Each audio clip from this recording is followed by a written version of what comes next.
Sound check, sound check. Hopefully everyone on the internet can hear us. Another 5 minutes and we'll get to start on the show. Thanks for everyone for coming out tonight.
All right, ladies and gentlemen, thanks for coming out to Video Game Makers Unite this evening.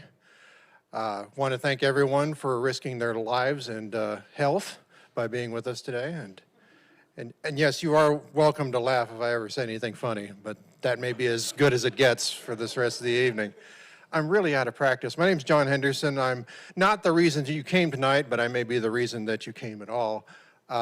Gordon, Walton, and myself have been doing this show here at Capital Factory for a number of years now, but this is kind of a homecoming for us because it hasn't been sanitary to do it live since January 2020 when we had Patrick Curry as a speaker and packed the house up on the 16th floor, which I understand Capital Factory isn't up there anymore. So anyone that had a phobia about the elevator with one side of it glass, yeah, you're welcome. We didn't make you go up on that one again. We just had the room with a giant robot head. So we're glad to be with you this evening. But just to get this out of the way, please raise your hand and put it up if you have not been fully vaccinated against COVID-19. Wow, that would have been awkward if anyone put their hand up. But here's the thing. I probably ought to just put this out. This has been the biggest thing on anyone's mind for the past 2 years. Put it in context, there have been people who have come to Austin for their first job in the game industry that have never been in office and never seen their coworkers in person, except on a Zoom meeting. And when exactly are they going to get to meet anyone who they might consider their peers other than the ones that they work with? And what are they going to talk about other than, their tasks?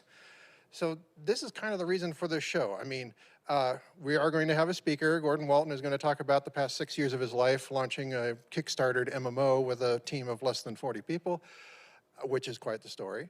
But the whole idea about this is that y'all are human beings, and human beings ought to be social to varying degrees. I mean, some of you are not as extroverted as others, and some of you are downright socially awkward, but no one got good at anything without practice. And this human interaction thing, it's a thing. You know, every little bit will help. So that's the reason for this kind of event. And the reason I'm talking right now is that I'm used to people being late, and there probably will be, because again, game developers, they're not in control of their own time a lot of the time.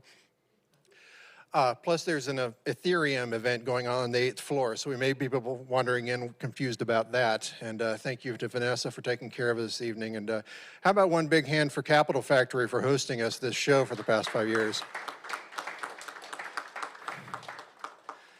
And we have a newly minted and certified bartender, Richard Johnston, taking care of us this evening. Thank you, Richard. Just informed us he's gotten his first tips in his entire life. He actually has experience being a professional bartender in Britain, which they don't really do tips there. Learn new things about exotic locales all the time. As he said before, at one point he was a European, but then Brexit happened, so he's merely Welsh. That's okay, we don't hold it against him. If anyone was listening to the last show that we did 2 months ago, which was a Microtalk show, I surprised some people by having my own rant at the very end. And being as someone who does this as a hobby, no, I'm not getting paid for this, it's fine. I like it. I like seeing people come together that wouldn't otherwise, people that would meet each other that wouldn't otherwise. I really want people to have something to look forward to, and I kind of wonder if that's going to happen. Because again, we've just spent the better part of the past 2 years worrying about, imminent death or, organ failure, something. Just coming together in person is a difficult thing these days. And I would really hope that, here's my pretense. I'm usually used to the idea of people, being aware of things going on. Did that group just leave because I asked them if they're vaccinated? Oh, I just informed them they were at the wrong talk. Okay. Yeah, well, see, I'm being helpful one way or the other if I didn't plan on it. Okay, well, I'm actually feeling better about that part anyway. Where was I talking about? Oh yeah, people coming together. I would hope that there are other organizations besides Gordon and myself that are bringing people together outside of a company function, that aren't doing it just for their employees, because again, there are so many opportunities and you don't know who's working here in Austin, and we have this whole kaleidoscope of people. There are lots of people working on lots of different projects. And here's a big news flash that I don't think everyone realizes is happening. Everyone is hiring right now. We have a lot of studios. There are a lot of projects that need to get out in the next year or so they're ramping up for that. There are satellite studios that are either opening up or trying to expand. There are existing studios that have a new project they're trying to ramp up. There's a lot of talent in demand right now. And, granted, it's experienced talent, and they still have this hang-up about, finding people that are housebroken and have actually shipped something. Even if they landed on the floor flat on their face, they actually learned something from it. But I wonder about every project and every project lead and everyone in authority with those projects. Are they thinking about anything outside of their own team? Gordon will probably give his opinion about this, but a lot of them probably don't have any time to think about anything else. So what else is there? 10, 12 years ago, Austin had its own video game development conference where people would come every year.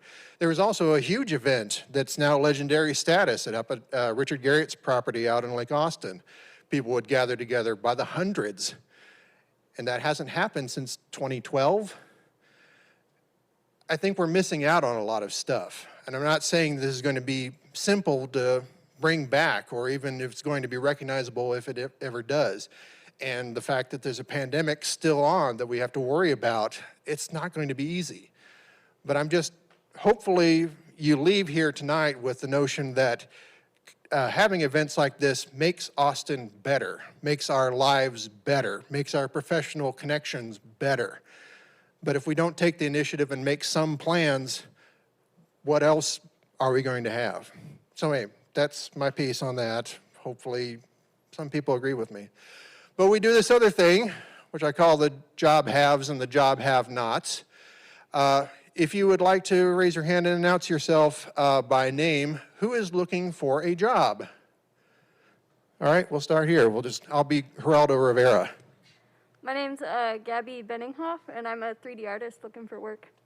Do you have an online portfolio or a website? It's Gab Benny at ArtStation. Very good. Who's next? Anyone else here? All right. Hello, my name is Eugene. I am a game designer for the last 5 years. I have some minus that I am game designer to only my games, so I am pretty indie. Yeah, that's probably it. Tell us where you're from originally. Ukraine. Very good. Hello. Thank you.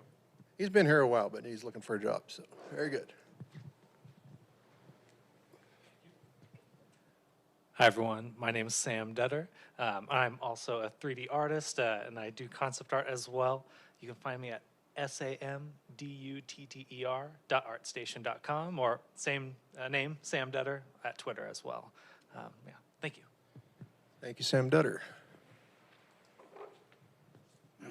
Hey, I'm Alex, and I use Unreal Engine, and I got a lot of free time, so let's chat. Say your name one more time. My name's Alex. There's actually a lot of demand for people that know Unreal projects right in town, so. I'm kind of in Alex's boat a little bit. I'm Jake McCowan. I make music, and I'm looking to get into soundtrack work and figure out and learn more about sound design as well. And I put out an album recently. I've been making electronic music on my own for about 6 years, and just trying to figure out how to get into things and meet with developers and stuff like that. So I'm totally new at all this. Give us an online handle so we can look. You can go to vividmemorial.bandcamp.com. It's my Vivid Memory is my music name I go by. So you're Jake. I'm the one that introduced him to the audio development community here in town. I do want to give Aaron Brown credit for that. Hello, everyone. I'm Dustin Scherer. I've been learning Unreal on my own for about 1.5 years, and I just kind of started on my way back to school to work on programming, so I'm still kind of learning, finding my spot. Okay, anyone else who's looking for a job right now? Oh, our bartender. Well, I guess I better walk over to the bar for that.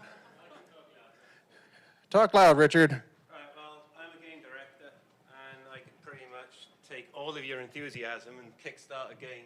If any of you feel like coming together and kickstarting a game, come talk to me after the talk. I can verify he has extra shipped products, so he's not just the bartender telling tales. Anyone else who's looking for a job?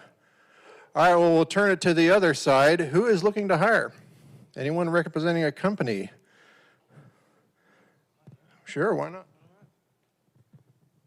All right, hi everyone. I'm Mr. Saster Ebenwing. I'm the lead producer at Threshold Games. We're a brand new game studio. We just started about a couple months ago. Obviously, we're a very different game studio by the mask, but we are hiring right now. We will be hiring additional positions throughout the future. We're making a Solarpunk 4X game that is going to be challenging colonial narratives and also looking to create a solid storyline experience. We want a lot of action. We want a lot of fun. We want a lot of story in our 4Xs.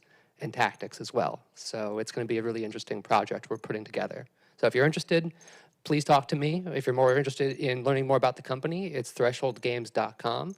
And if you're looking for a job, especially if you're a concept artist, then perhaps we should talk. It's actually fully funded, too. And we are fully funded, and we're going to be launching the game. Yeah. Got to know you're for real when you're funded. All right. We're friends. It's good. Anyone else who is looking to hire people? And actually, the two gentlemen who came in, are either of you looking for work? And would like to announce it. You're looking for work. Okay. We'll be fair about this because, again, people are going to come in probably for the next hour. So. Hi, everybody. My name is James Bellion. Right now, I'm working for Chicken Waffle doing VR gaming design. C# programmer, Unity. So, yeah, that's pretty much it. Oh, yeah, it's the Billion Brothers. I didn't see them behind their masks. Hi, I'm Daniel. I'm a technical artist working right now doing rigging and animation, but kind of a generalist for Unity as well.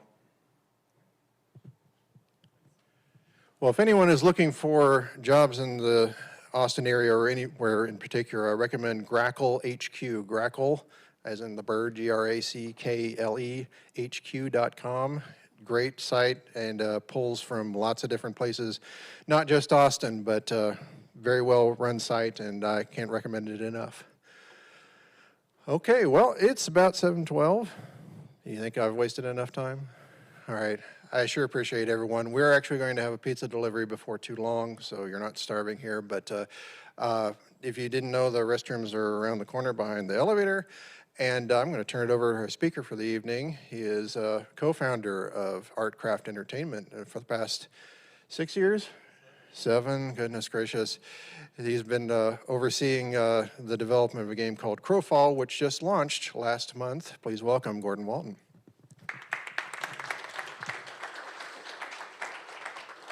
Howdy, everyone. Yeah, 5 weeks and 2 days ago, and I'm still tired, by the way. We're still working like crazy. So if I'm a little low energy, it's not my norm, but I am definitely burning the candle at both ends still. Not that I don't normally do that, but now it's an overdrive. Yeah, so this talk is really about first, kickstarting period. Like if you're thinking about kickstarting a game, I'm just going to run through the fundamentals and then talk about, what the good, the bad, and the ugly was about kickstarting something. And there's a helping of all three involved. So sit back, have some fun, and don't forget to stop me and ask questions whenever you need me. All right, so yeah, Todd and I founded the studio 7+ years ago to make a game. We started making a mobile game, and then we said, we should make an MMO, and we should probably kickstart it. So that was the beginning of the end of us, pretty much. The road to perdition starts with a single step, and that was our single step. All right, so yeah, what am I going to talk about? Easy peasy. What do you need to do a Kickstarter? What's the good? What's the bad? What's the ugly? And a little bit and then hopefully a lot of Q&A afterwards. All right, so what's the key element to Kickstarting? It's a damn crowd. It's a crowdfunding platform. You better have your own crowd. So and this is where it's really important to understand what the Kickstarter and all the other crowdfunding platforms are. They are in the business of getting your crowd to become their crowd. That's their business. Their business is not to bring you a crowd. Their business is for you to bring them your crowd, and then they'll lend you a little bit of their crowd. So they mostly don't work if you don't have a crowd to start with. So this is the hardest part. The hard part is to find your crowd. And unfortunately, a lot of people come to Kickstarter and they think, oh, my crowd will be there for me when I show up. But in fact, most people on Kickstarter are not waiting there to fund you.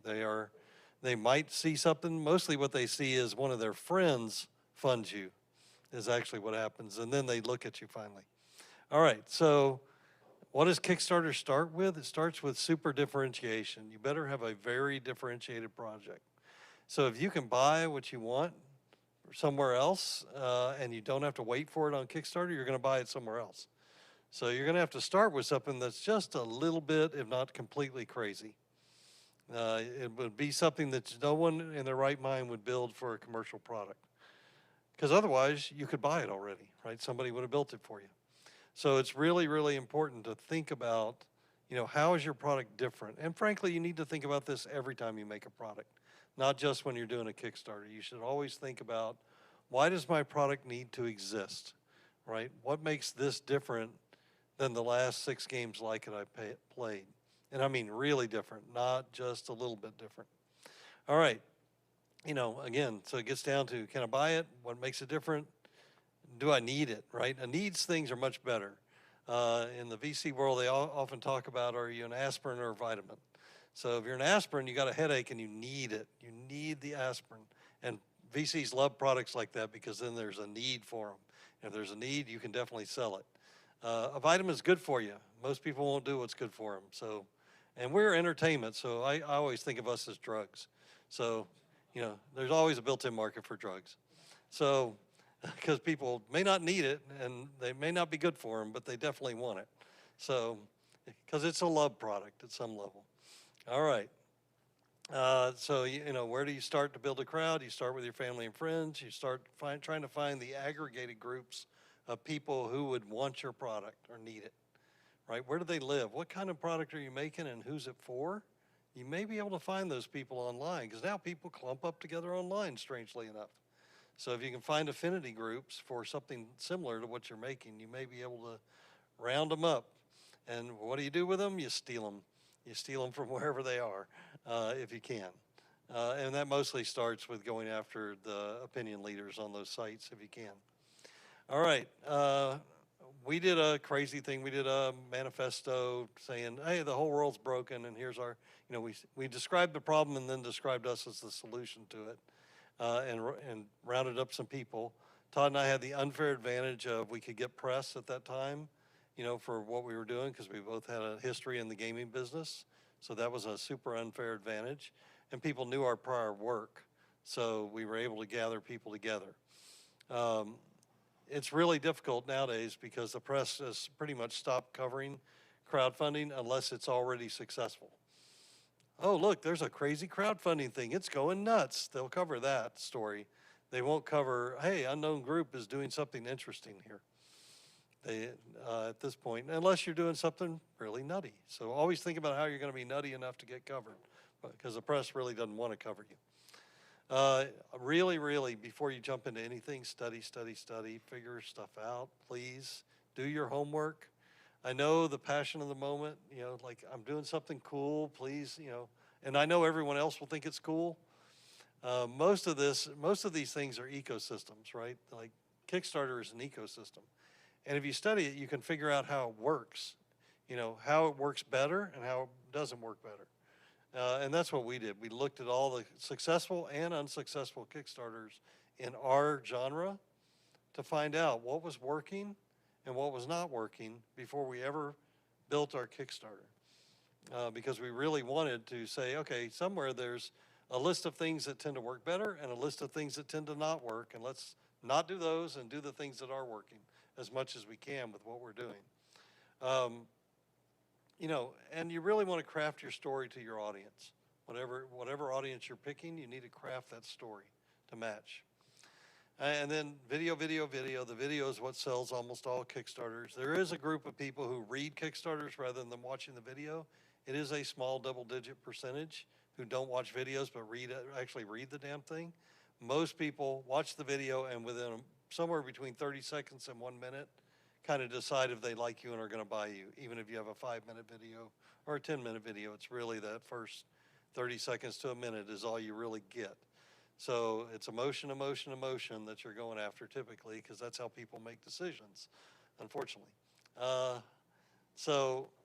know, just really be clear about what you're trying to do if you're going to do a Kickstarter. All right, and when you actually do one, it's as bad as a launch. So the last time I was this tired was when we launched our Kickstarter because it was just as intense as doing a product launch because it is a 24/7 kind of activity when you actually do a Kickstarter. And it's got a lot of emotional highs and lows that go with it. So you're going to end up, you know, feeling like a wrung out dish rag toward the end of it. Just because you know, every day brings a different story. Oh yeah, nobody backed us today or hardly anybody did. What happened? And in fact, almost all of them look like that. A lot of people back in the beginning, then there's a trough of despair, and then people come back at the end, is how most of them work when you actually go study them. So, but during the middle of it, you know that, and it doesn't matter. You know it, you know, kind of intellectually, but you don't know it emotionally when you're in the middle of it.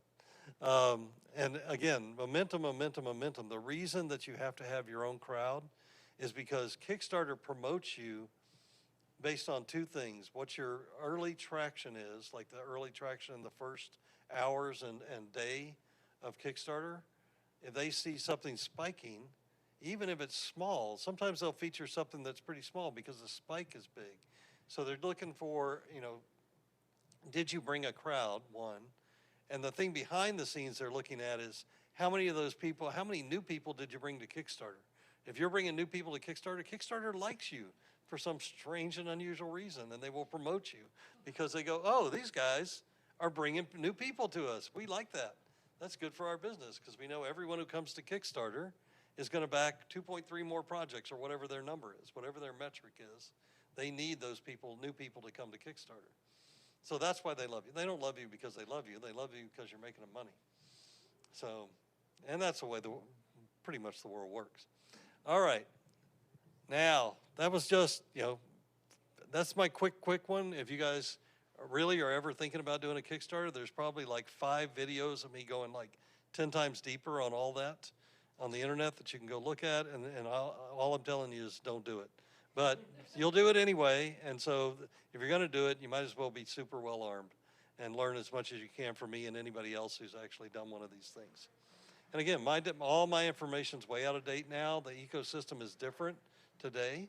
It's more sophisticated. Things have changed and will continue to change in those crowdfunding ecosystems. So don't use all stale stuff. Go out and get some new info if you're going to do it. All right. So the best parts about Kickstarter, the good. We like the good. The good is you immediately find out if your idea has any potential, right? Is this a marketable idea or not? Because a lot of stuff sounds really good to us in our heads, but it doesn't matter unless it sounds good to a lot of other people in their heads, and they're willing to pony up for it, right? So when you actually, put something on Kickstarter and it works, what you've just done is created market proof. You said, I have an idea. You get nothing, but you give me money. And people will do it. That's a pretty good indication that they want it. They want it pretty badly, in fact, or they wouldn't do that. No one would put up money for something unless they were pretty impassioned about the idea and believed in it, or that believed in the people doing it.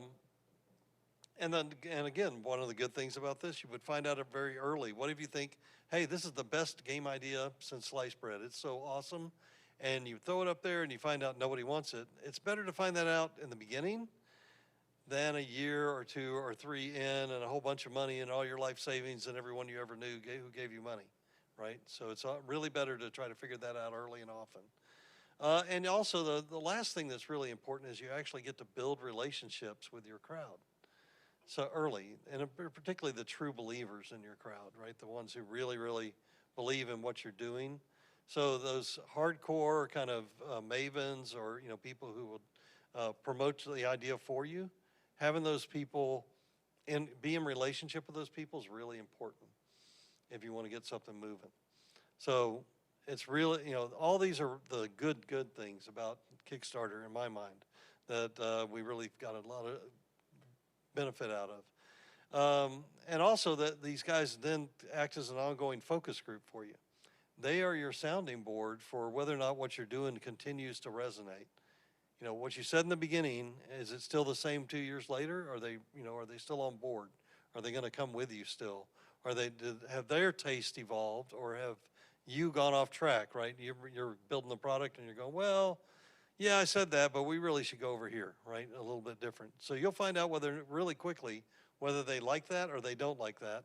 And that's a good thing to have rather than just working in a vacuum and you don't know what's going to happen. And finally, this market proof idea is what actually makes you fundable quite often.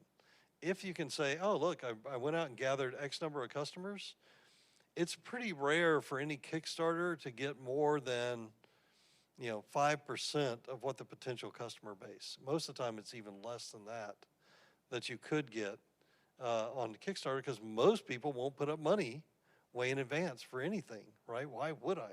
That's crazy talk. Why don't I wait until I can actually buy it and use it?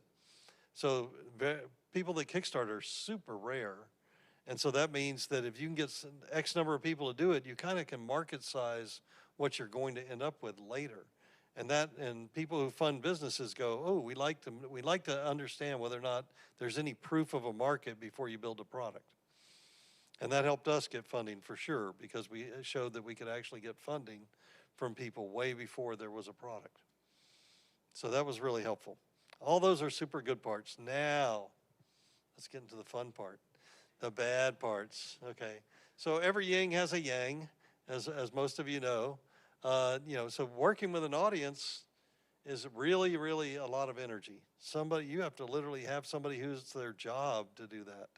And in fact, it's not just their job, it's a whole bunch of people on your team's job to stay in communication. And that communication takes energy. It's going to take time and energy to do.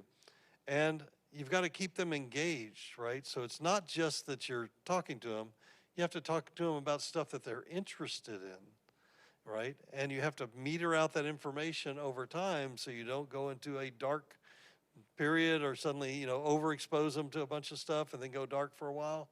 Like any relationship, it has to be nurtured and it has to be continuous and it has to, have a cadence to it. So that takes, again, more energy and time and stuff. So, and that's, I say it's a bad thing. It's kind of both.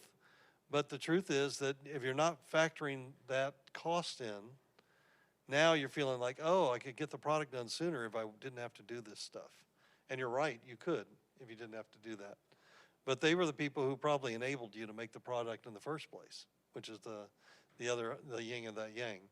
So also, if you're doing testing, like any kind of testing of your product, a lot of friction in that. Because you have to do work to get it good enough to be put in a test. So how many people here are professional game developers? Okay, so most of the time our stuff is way too sloppy for anybody to see, right? You wouldn't want to put that in front of any real human if it's early in development because it's all messed up, right? It's only partially functional. You're trying to see through all the flaws to see the stuff that's there. Customers really don't see through flaws very well.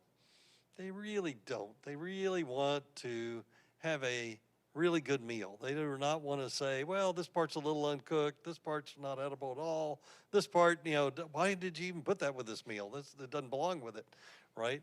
And that's the way most of our products in development are. They are not ready for prime time. That's why they're in development. So getting stuff ready for the audience is a bad because you have to actually put energy in kind of in the wrong sequence for development. You're putting it in too early. And probably never enough is the other part. You're never really getting it polished enough for the consumer while you're in development. So it's always a little rough to a lot rough, even if you want it to be really nice, because you just haven't done that work yet. There's too much of that work to do. So ugly is like bad squared. You're going to be putting stuff in front of customers and you're going to be getting feedback, whether you put a game in front of them or you put ideas in front of them or partially done work in front of them, and they are going to give you feedback. And that feedback quite often will be, no, I want something different, or I want something better, or I want something, oh, that makes me think that we really didn't want that, we wanted this other thing. And if you don't react to the feedback, you're insensitive and bullheaded. Right? And if you do react to the feedback, what's happening? Two things. It's slowing you down for sure because you're now doing more iteration than you even planned, most likely. That's number one. And then the other thing is you're actually shedding customers because when you finally make a choice about something, you say, no, it's going to be blue. It's not going to be red. It's going to be blue. Some people are going to go, blue sucks, you suck. Why did I ever back this? Go to hell, I'm out, right? And that's the way, because when you describe a product really early on, if it's not concrete, what is it? It's a Rorschach test for everybody, right? Everybody sees something different in the ink blot. And they go, it's beautiful, whatever it is, it's beautiful, it's awesome. Because in their head, they've got a game that they took from our description and the little bit of stuff that we gave them, and they extended that game to the full game experience in their head. And frankly, no matter what game we were making, we're never going to build that exact game that, 10,000 people had probably 11,000 ideas because some of them are bipolar. So, there's going to be a lot of ideas out there about what they saw and the game is going to be. So that's how that works, right? Or they have multiple personalities, right? They saw something and it's very firm in their head from the description they got, and then when you make it, it's not quite that. So you're going to have, this is part of the ugly. You love the customers, you want them to be with you, and some of them are just going to go wait. That's not it. I know exactly what you were supposed to build, and you're not building that now. So that's part of the ugly part of dealing with the customers. And of course, when that happens, love typically only turns into one other thing, and that's called hate. So, when you're really, really impassioned about something and the passion typically flips to a bad place. It doesn't typically go to indifference. You rarely go from love to indifference, you go from love to hate. And so some of the people who were your biggest fans are going to be your biggest enemies by the time it's over. That's part of the ugly part too. And again, not because you set out to make enemies, not because you had any intention of that, not because they even had that intention. It's just that the picture in their head and what you're building diverge at some point, and then it's a problem. Also, whatever schedules, we like to do schedules, right? We like to figure out when we're going to get stuff done. Every schedule we do will be alive because we're actually listening to feedback. If you stop listening to feedback and just build something, you can stick to a better schedule. If you actually stop and go, wow, that feedback's right, we should stop and change what we're doing, that takes time, and that time is never accounted for exactly. Even if you said, we're going to do 30% iteration, what'll happen is you're doing 60% iteration. Not because you wanted to, just that's the feedback that you got. So that's the other ugly part, right, is that, this particular process is really, really non-deterministic. You cannot do a deterministic schedule and be in a feedback cycle with customers. It can't be done unless you ignore them. And if you ignore them, you get into that other problem of, you're insensitive and don't care. And yes, you aren't listening to us. Why aren't you listening to us? You're terrible. So that's part of the ugly. So it's a pretty short talk in this sense. I mean, there's just lots of upsides and downsides to a Kickstarter project, right? Please, please, please do homework before you do one, right? Vast majority of Kickstarter projects fail, mostly because people don't do enough homework before they start one. They think, oh, I saw it on TV. How hard can it be, right? No, it actually is a bunch of work. What I like about Kickstarter and all the other, think about all the different ways you can make games nowadays. I mean, when I first started in the games business, you had to find a publisher to fund you, or you had to fund yourself. Those were your two ways to make games. There was no other way to make a game. And even if you made it yourself, you probably still had to find a publisher to publish you, right? Now, anybody can publish, anybody can make a game. There's a bunch of different ways to get funded other than, just friends and family or a publisher, which is great. So I like the fact that, one, the palette of things that we can make games for is huge, and the process of making games is super diverse too, which I love. You had a question back there. Hit me.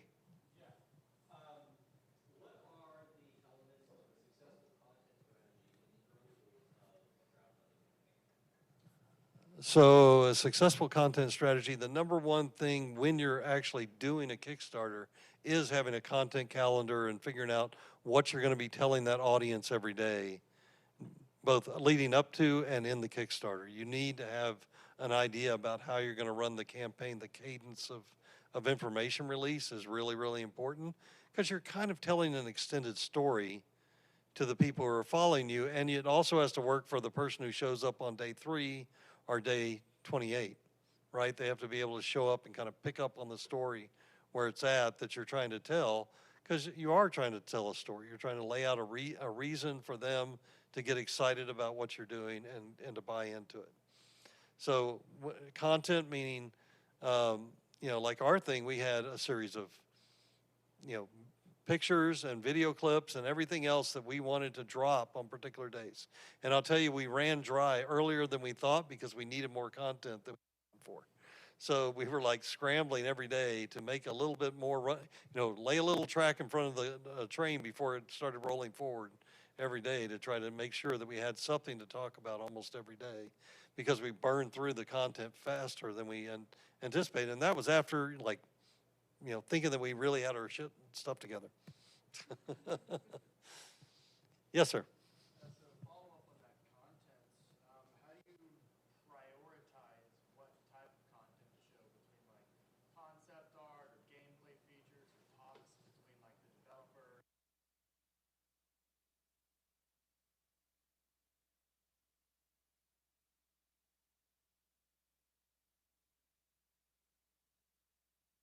And I think that's just part of the story arc, right? If whatever story you're trying to tell, you have an arc to your story that you're trying to tell, and hopefully you have you have kind of a crescendo at the launch of your Kickstarter, right? And then you have another one that you want to have happen toward the end of your Kickstarter.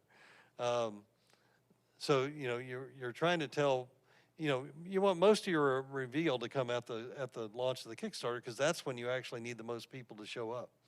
Again, to propel you in the Kickstarter standing so that they will promote you, so suddenly you'll get access to their audience, not just your audience. But in the end, a lot of people who kickstart stuff stay engaged with the Kickstarter for the period of the Kickstarter, whether it's 30 days or whatever, and a lot of them up their pledge at the end, which is why if you actually look at the funding cycle, you'll see them, it's kind of a U-shaped curve. Like most of the money in Kickstarters is made in the first 3 days and the last 3 days. On a daily basis. The daily numbers are bigger on those 6 days than any other days throughout because it's really hard to suddenly have a big PR beat in the middle of like an ongoing campaign. Everyone tries to do it and almost nobody is successful getting that to happen. Because you probably won't hold anything that juicy post, your announcement for one. Because what if you didn't do that and then you didn't take, right? You'd be going crap. So in fact, at the time we did our Kickstarter, one of the metrics was if you hadn't raised 25% of your money in the first 2 days, you probably weren't going to make whatever the goal was. You probably weren't going to make it, is what the statistics showed. Very few people kind of ramp up their Kickstarter. They start high, go low, and go high at the end.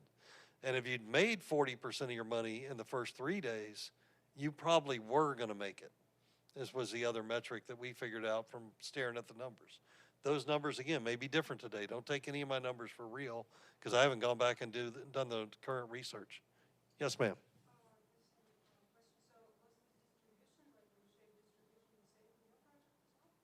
Oh, yeah, they're all the same. Very few, every once in a while you'll see something odd, but if you probably dig underneath it, something odd was going on.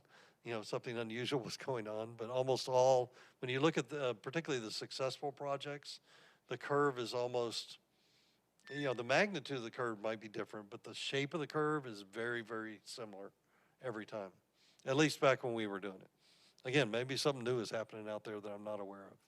And again, always do your research and then you won't be surprised. Yes, sir.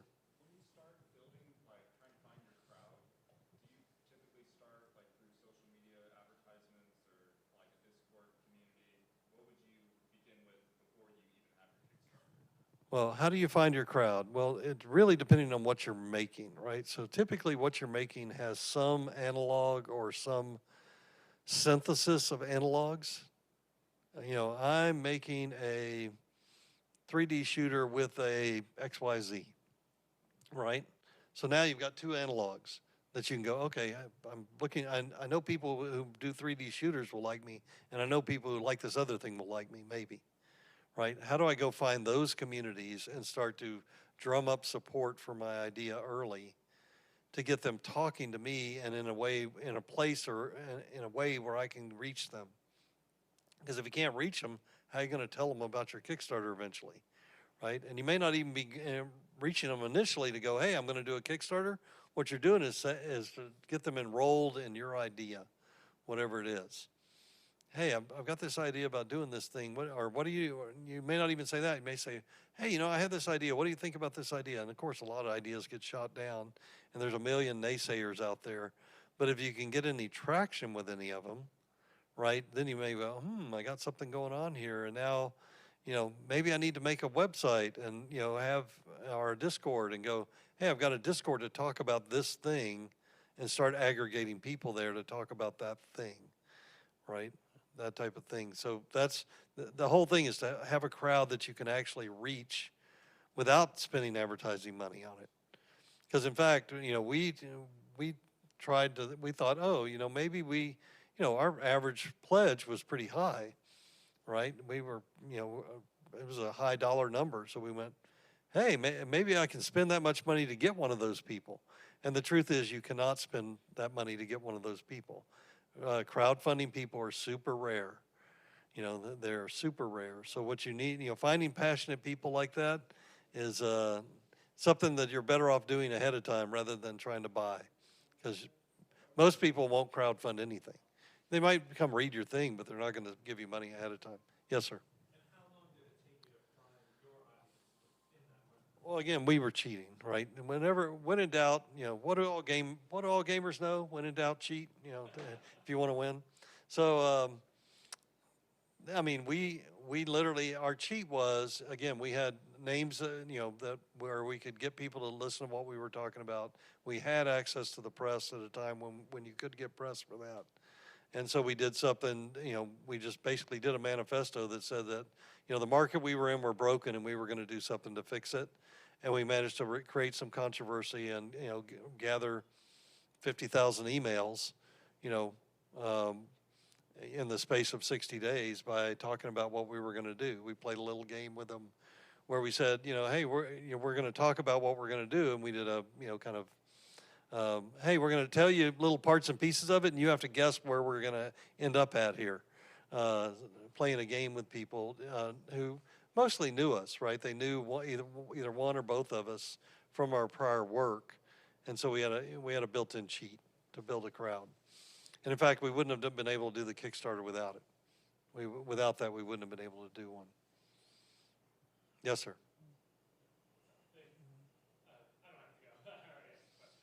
All right. Oh, sorry. Yeah, so you mentioned bringing in the community mid-process, obviously, and then testing the game, because you want to do that, obviously, as a developer, but I also know from being in community management, that's dangerous to bring the community in, that early. So how did you handle it, bringing them in, and then did you do any, constructive processes before the testing, or, how did you, work with the community during the Kickstarter or the back end post-Kickstarter? Well, I mean, during Kickstarter, we didn't bring anybody in, right? Post-Kickstarter, we started, within 4 months, we had people in playing the pre-alpha of our game, right? So, and how did we do it? Probably poorly because we were rough, right? We just would throw people in there and, the people would come in and play it. And, we started, our testing was based on kind of backer level. So we started testing with the highest level backers. So they had the most invested. So our baby was less likely to be ugly because they'd already paid for it, right? And big money. So, that was one way to mitigate that. But eventually, we let everybody who'd backed us in to play. And again, most customers can't differentiate between a product in progress and a product that's done. They just can't, right? It's not of course not. It's not their skill set, right? They're consumers. They are there to consume. They're not there to really help you test the game and make it better, right? So that's the challenge of letting them in. But if you don't let them in, you're not getting the feedback. So it's a yin and yang problem again, where you're going, wow, I really want the feedback. And then when I get it, I really didn't want it because it's, it's terrible. But, the part of getting terrible feedback means that you're actually going to you're going to react to it. You're going to go, wow, whatever we served, it didn't work in these areas. We need to fix those areas. It drives your development in a direction that's more pro-consumer, but it's challenging. I'm going to take one more question, then we're going to get pizza, and we'll pick up the Q&A afterward. Yes, sir. Would you be able to share a narrative about an unanticipated hurdle or quality assurance your development team came into and how you overcame that? You're assuming we overcame them. So the question was, hey, do you have a narrative about a big obstacle that you overcame? I can think of a bunch that crushed us. Let me see. No, I mean, it's a very challenging process. Is the number one thing. So almost everything is like that. It's like everything is a hurdle. Everything is something that where you're struggling to, first you're struggling just to get the product done. Now you're struggling to, make your customers happy while you're getting the product done. And you want their feedback because you go, hey, we did some stuff. Let me show it to you. And all they talk about is all the stuff around it that doesn't work right? That is detracting from them actually telling you about the thing that you really wanted them to look at. They can't even see it because of all the crap around it, which of course isn't ready for prime time, right? No, ignore this part and just focus on that. But no, they can't do it. Most of them can't do it. Now, a few of them can. They're really golden to have. but you don't find those guys without letting everybody in to get all that other stuff with it. So it's again, the good, bad, and the ugly. We're talking about the bad and the ugly part now. All right, everybody. Yeah, so Garden is not only our speaker, but he bought the pizza and all the beer. So thank you, Garden. yes. Yep. He'll be around later, but Yeah. please have some pizza. Yeah, so go do that, and then we'll talk after.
All right, ladies and gentlemen, last call here. One thing I forgot to tell everyone, woo, woo, woo, ow, my foot, ow, my foot. That's an old camp thing. If anyone who'd parked in the underground parking in the garage, you will want to get one of these slips from Vanessa, who's been taking care of this evening, so you can pay $7 to get out as opposed to like $35 or whatever. So just get one of these and she'll tell you what to do with it. Does anyone else have any questions from Gordon? I know a lot of people have been coming up one-on-one. One more? Yeah, 4. Are your slides available somewhere online?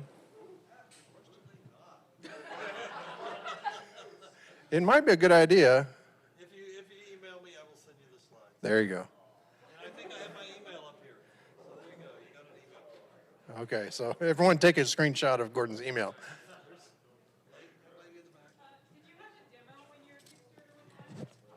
Absolutely, we had a demo. So one of the things that we noticed, and at the time we did it, most of the Kickstarters that went before us did not have demos. And in that transition, suddenly, you know, when we were studying the market at that time, we went, wow, a bunch of big stuff's been failing. And the common element was they weren't doing demos, they were throwing up concept art. And, you know, so that was one of the things that had changed in the ecosystem. So we were like the first Kickstarter in the games thing that went over $1 million in over 12 months prior. Like, people stopped funding big game projects that didn't have a prototype. So we built a prototype. We didn't let them play it, but let us do video of the gameplay footage that we wanted. And that was a huge deal because it differentiated us. And we thought it was clear that you were going to need demos at that time. So again, you still see some game projects get funded without it, but it's pretty rare to see that happen today. Most of the time, you really need to show some gameplay. No, we never let anybody play it externally. It was really rough. So it videoed really well, though, if you didn't hit the rough parts. So, you know, that's why if you look at our Kickstarter thing, you'll notice most of the video segments are really short. There's a reason for that, right? They're really short. Well, excellent cutting is the difference between a great film and a mediocre film, by the way. So, yes, ma'am.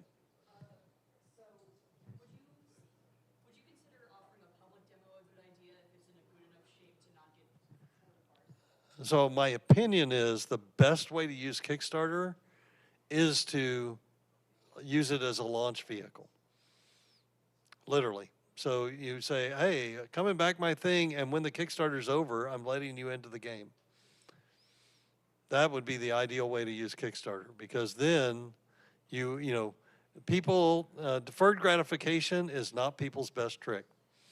In case you haven't figured this out in life, you know, we're all kind of suck at that. I mean, you know, I'm an RPG gamer, right? RPG is all about pray to the God of repetition, and he will listen, which is not like real life at all. We repeat stuff all the time, and God doesn't listen to us, is what I've noticed in real life. So, you know, we hope that life is fair, and, you know, RPGs are fair because, again, if you do enough stuff for enough time, you finally get there. So, but people suck at going, oh, if I really put in a bunch of work, I'll actually get something.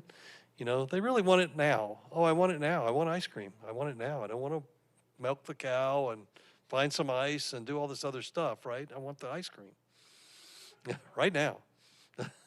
So yeah, the closer you can get to kickstarting and delivering, the more successful you're likely to be, right? When you ask people to wait for a long time or an indeterminate length of time, you're really, really asking for a lot of faith. All right. Back there, I will try to repeat your question. I'd like to know your thoughts on smaller Kickstarters, so say us kickstarting like a motion comic or even a demo to then kickstart again. Do you have thoughts about how to target smaller or bite-sized projects? Well, the nice thing, so how to do a smaller project is the kind of the question. You know, what are thoughts about doing that or doing a project in stages? You can find multiple examples on Kickstarters of projects done in stages where somebody did a, you know, hey, will you fund my demo? And then they funded the demo. And then they used that audience to go, hey, we delivered the demo and you guys got to see it now. We need to fund the alpha or whatever, and you'll see them, build the audience to another size. It's rare, but I've seen it done multiple times. The smaller the thing that you're funding, the smaller crowd you need to fund it, is the good news, right? So, and if you can build a small crowd and keep them, you can use them as the basis of your next larger crowd, because all those guys are your fans, right? They go, hey, they said something and they did it. They're giving you credibility the second time around, which is what you want, is people who are in your court cheering for you. No, you're welcome. Raymond. Hi, Gordon. Can you talk about the struggles between the conception of the company and to the first day of Kickstarter? Because you guys had to build the demo, correct? Which would take some time. And how did you guys kind of plot that course up to Kickstarter? I can make up a story. So the question is, how do we get to the, how do we go from the conception of the company to the start of the Kickstarter, right? So, here's the thing. Like, all the history you study is told by the people who actually won. And what do? They tell you the story that makes them look good, right? So this is how most these stories go. Everybody is an overnight success, or they were brilliant every step of the way. Probably not, right? I think that when Todd and I got together, we go, we really want to make some games, and we want to control how they get made. We want to do something that's different than what's happening in the market today. We went out to raise money. The only people giving money were giving money for mobile games then.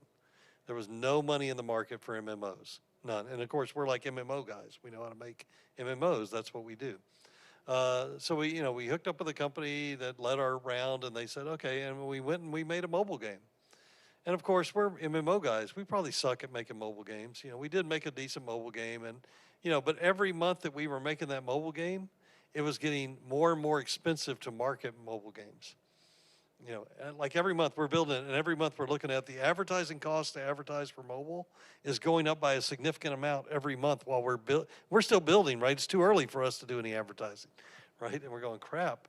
By the time we finish building this, we'll need the money we spent building it to advertise it. We'll be out of money.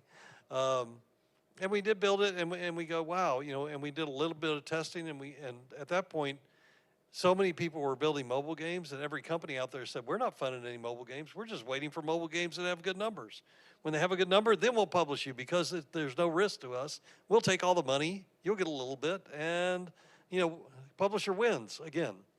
So when we got down to a certain amount of money, of the money that we'd raised, we went, wow, we can either continue down this path, or we can just go do a Kickstarter to do what we really want to do, which is an MMO.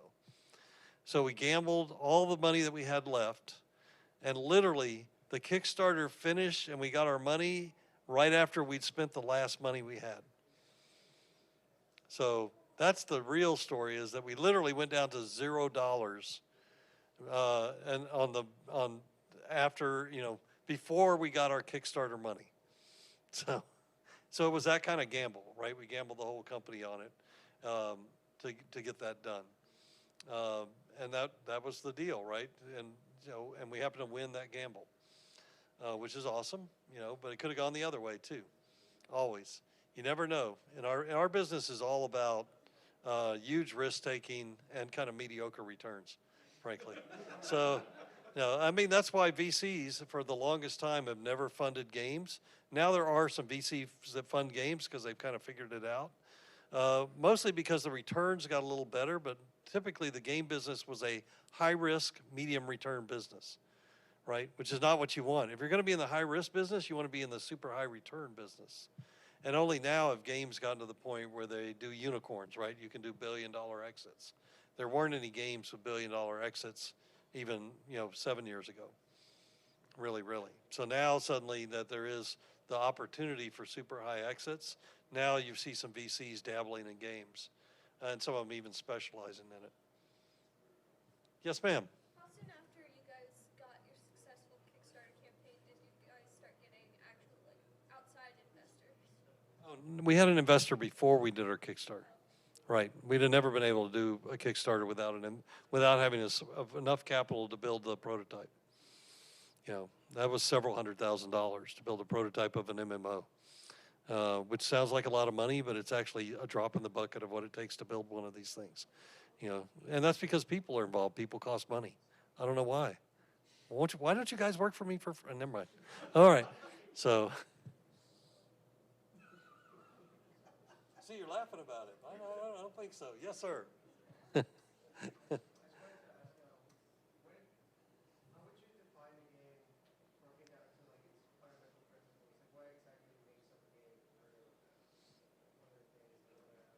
I am not sure what you're asking me. The fundamental principle of what makes up a game?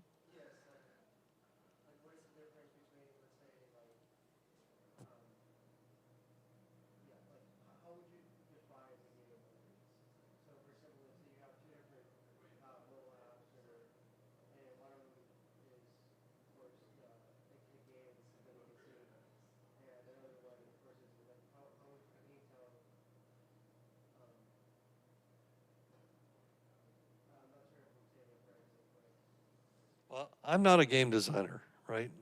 I may play one on TV, but I'm not really a game designer, right? I'm a game producer when you get down to it. So I may not be the right guy to answer your question.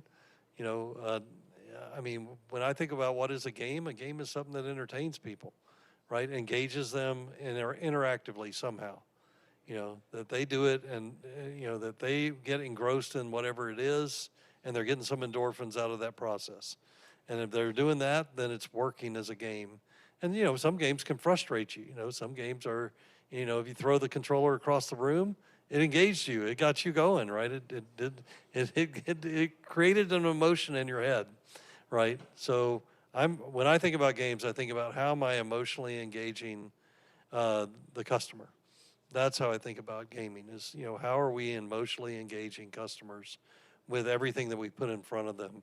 How are they going to react to that? And, you know, do they understand what we're giving them? You know, what's the model that we're giving them to follow and what we give them so that they can understand how to succeed or at least how to get the actual experience that we tried to give them in the first place, right? And that's hard. All that stuff is hard. Sounds easy, super hard, you know, because people aren't all the same. It might work for me and not work for you. And it might, you know, totally work for Max, but totally not work for you, right? People come in all flavors, and we have to try to make stuff that's going to work for a whole bunch of different kind of people all the time. Other questions? Other questions? Sorry. Well, 2 months, right? Two months till the next meetup. Yep. Very good. You going to do a preview? Yes, content. We're always into the content. We need content. We must engage. Good to see you. It's been a while. We actually have been talking about this. It's not something just I pulled out of the crowd. We have been talking about this for a little bit because we had to go back and forth on my topic for a while because my topic's complicated, very complicated, and weird. But that's why it's fun. Yes, it's my job. So next time we meet, it's going to be me doing the topic. The topic is going to be live event operations and then how to handle it at scale. Because one of the questions I've always gotten for many, many years, for all 15 years that I've now done game development and for the 4 I've done production, it has been, you can't run a live event at scale. It's too expensive. But then there's been a game developer who's been running a live event for the last 2 years, and no one's known. So it's a case study. Yeah, it's a case study, and in fact, it is an ex-Austinite who's been running the game. I told you about that. You did tell me about that, and the funny part is, I was the one talking to him, sending bug reports in, and I did not know that he was from Austin, and I actually didn't know he was the head of the company either. But I was talking to him for the last year and a half. So if you want to see the game, then it's called the Blackout Club, and it's made by Question LLC. It is made by Jordan Thomas, right? Noel, yeah, I know him as Noel Speak. Some people might know his work as Shield Bridge Cradle, the level in Thief Deadly Shadows that scared the shit that level. So he made a game, and he made a horror game, and he decided that it was fun to screw with players at any moment they played the game. Any moment they played the game. And that's tied into the actual game's functions. It's also tied into the company's functions as well. I'm going to explain exactly how he did it, but I'm a player. I'm not him. So we're going to see how close I get, and he also knows it. So this is going to be a lot of a fun case study. Be here. All right. Well, again, thanks everyone for coming out tonight. This was an adventure. We weren't even sure if we were going to be doing this, live right up until the last week, but I wanted to do it, and Gordon wanted to do it, and Capital Factory didn't tell us we couldn't. So again, give yourselves one more hand this evening. And before I forget, Matt, representative from the Texas Film Commissioner, has been here all night, spoken to some of us. We are very appreciative of their support, and definitely go look at their directory and all their online facilities at film.texas.gov. Lots of useful information. If you haven't made a profile on there and you're a professional game developer, you might want to do so. Again, Gordon Walton, John Henderson, have a good night.